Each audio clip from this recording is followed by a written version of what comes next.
بروز اتوار مورخہ 28 نومبر 1976 عیسوی۔ حضرت شہید اللہ فریدی رحمۃ اللہ علیہ نے فرمایا کہ اکثر میں عقائد اور عبادات کے متعلق کہتا رہتا ہوں، یہ بھی کہتا رہتا ہوں کہ تصوف بالکل عملی چیز ہے اور صرف نظریات کا مجموعہ نہیں ہے۔ ساتھ ساتھ یہ بھی سمجھنا کہ اخلاق یعنی آپس میں برتاؤ ایک ایسی چیز ہے کہ اگر وہ نہ ہو تو پھر عبادات فائدے مند نہیں ہوتی۔ حدیث سے قطعی طور پر یہ چیز ثابت ہے۔ یہ نہیں ہے کہ ہم کسی ایسی ایک چیز کے اوپر تعجب کر رہے ہیں جو وہاں نہیں ہے۔ حدیث میں ہے کہ کسی نے رسول اللہ صلی اللہ علیہ وسلم سے کہا کہ ایک ایسی عورت ہے جو دن کو روزہ رکھتی ہے اور رات کو نماز پڑھتی ہے۔ عبادت گزار کی تعریف یہی ہے، دن میں روزہ رکھے اور رات کو نماز پڑھے، لیکن وہ اپنے پڑوسیوں کے ساتھ بدسلوکی کرتی ہے۔ پوچھا اس کا کیا حال ہے؟ رسول اللہ صلی اللہ علیہ وسلم نے جواب دیا کہ وہ جنت میں نہیں جائے گی۔ عبادت کرے اور ساتھ ہی ساتھ لوگوں کے ساتھ برا سلوک کرے تو یہ اللہ تعالیٰ کو پسند نہیں ہے۔ بد اخلاقی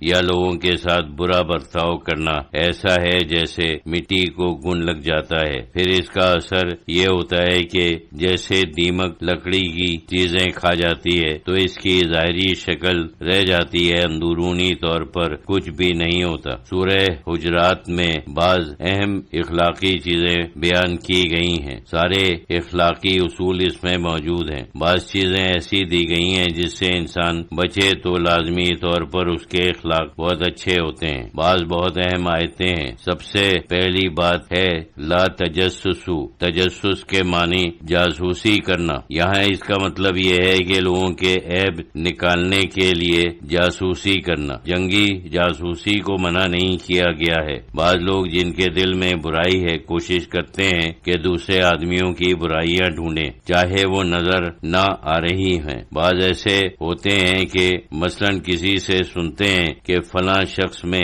یہ عیب ہے، ان کے سامنے کبھی یہ بات نہیں ہے، لیکن بس وہ صرف سنتے ہیں اور پھر وہ جاسوسی کرنے لگتے ہیں کہ واقعی اس میں یہ عیب ہے۔ یہ تجسس میں آ جاتے ہیں، یعنی عیب جوئی۔ اگر ہمارے سامنے کوئی نہیں آیا اور ہمارے سامنے اس کا کوئی ثبوت نہیں ہے تو پھر ہم کو عیب جوئی نہیں کرنی چاہیے، ڈھونڈنا نہیں چاہیے، بلکہ ہمارا سب سے پہلا فرض پردہ پوشی یعنی ستاری کریں، کیونکہ ہم چاہتے ہیں کہ اللہ تعالیٰ ہمارے عیبوں کی پردہ پوشی کرے۔ تو جو کچھ ہم اللہ تعالیٰ سے چاہتے ہیں دوسروں کے ساتھ وہی سلوک کرنا چاہیے۔ ہم چاہتے ہیں کہ اللہ تعالیٰ ہمیں درگزر کرے تو ہمیں دوسروں سے درگزر کرنا چاہیے۔ ہم چاہتے ہیں کہ اللہ تعالیٰ ہمارے ساتھ نرمی کرے تو ہم کو دوسروں کے ساتھ نرمی اختیار کرنی چاہیے۔ ہم چاہتے ہیں کہ اللہ تعالیٰ ہمارے گناہوں کو چھپائے تو ہمیں دوسروں کے گناہوں کو چھپانا چاہیے۔ یہ ستاری ہے، پردہ پوشی ہے۔ عیب جوئی کے بجائے عیب پوشی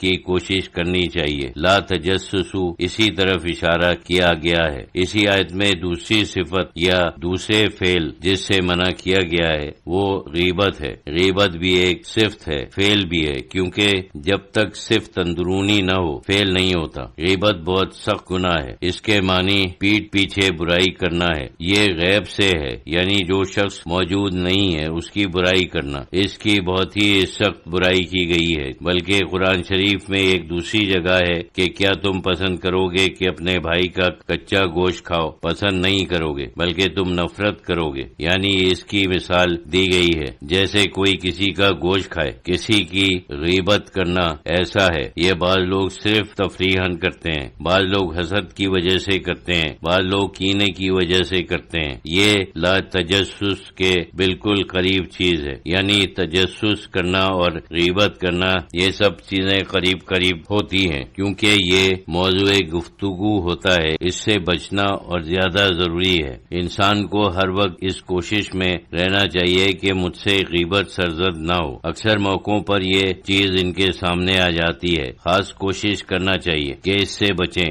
غیبت کے سلسلے میں ہے کہ کسی نے رسول اللہ صلی اللہ علیہ وسلم سے پوچھا کہ اگر وہ بات جو ہم نے اس شخص کے متعلق کی اس کی غیر موجودگی میں کہی سچ ہو تو پھر بھی غیبت ہوتی ہے؟ تو رسول اللہ صلی اللہ علیہ وسلم نے فرمایا کہ ہاں، اگر سچ نہیں ہے تو یہ تہمت ہے، یہ ایک اور گناہ ہے۔ سچ ہونے پر غیبت ہے، یعنی چاہے وہ سچ ہی ہے لیکن ہمیں کسی کے پیٹ پیچھے برائی نہیں کرنا چاہیے۔